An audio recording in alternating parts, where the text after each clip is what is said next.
C'est ici à Tanambawa, au centre-ville d'Antsiranen, qu'a été construit ce nouvel hôpital suivant les normes internationales, dénommé Hôpital Manarapinch, peut accueillir 120 malades, pouvant être répartis dans 30 chambres, 9 médecins spécialisés, 48 infirmiers et 59 employés de bureau assureront le fonctionnement de cet hôpital. Au total, 116 employés travaillent ici dans 12 services.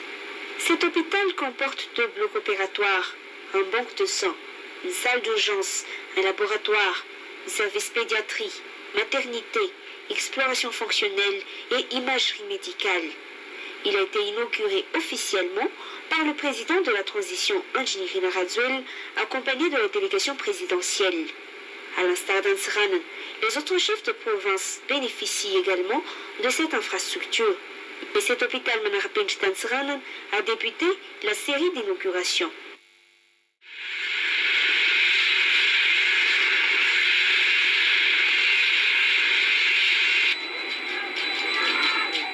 La construction de Chanmour à Antsiranen a été bien achevée dans les normes. Cette première vague qui a lieu dans le cité Manjous est au nombre de 100 habitats. Le président de la transition André Radzuel a répété à plusieurs fois que le défi a été lancé, l'objectif a été atteint.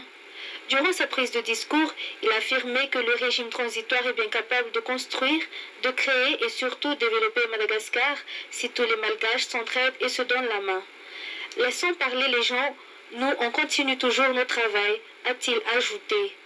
En effet, le président Radzuel a inauguré officiellement ce matin Sechanmour en son nom et le premier ministre chargé du développement et de l'aménagement du territoire. La nouvelle gare routière dans la ville d'Antsiranen fut également inaugurée le même jour. La réhabilitation a été faite grâce à l'État malgache par le biais de la vice-primature chargée du développement et de l'aménagement du territoire, en étroite collaboration avec le ministère du Transport, la commune urbaine d'Antsiranen et la société Juvena. Cette gare routière a été également conçue suivant les normes établies. Durant l'inauguration, le président Radzuel a félicité les habitants d'Antsiranen pour ces nouvelles infrastructures. Le budget de la construction s'élève jusqu'à 370 millions d'ariars seulement pour la gare routière. Ce nouveau bâtiment comporte des guichets, des bureaux, des chaises d'attente ainsi que des toilettes. Après l'inauguration de la gare routière, le président Radzuel s'est dirigé vers l'hôtel de ville pour la 3e cérémonie. Le jour du 1er décembre est également consacré à la journée mondiale de la lutte contre le sida. La célébration officielle a été marquée toujours dans la ville d'Antsiranen. Des efforts ont été déjà déployés pour éradiquer le virus du VIH-Sida. Ceci a été affirmé par la représentante des Nations Unies à Madagascar, Fatma Samoura, en lisant le message du secrétaire général des Nations Unies, Ban Ki-moon. Les efforts de prévention de cette maladie dans le monde entier ont dépassé de 60%. Par ailleurs, le taux des patients portant le virus du VIH-Sida a diminué de 50% sur les 25 pays concernés. Quant au président de la transition André Radzuel, il a tenu à sensibiliser la population à faire des analyses.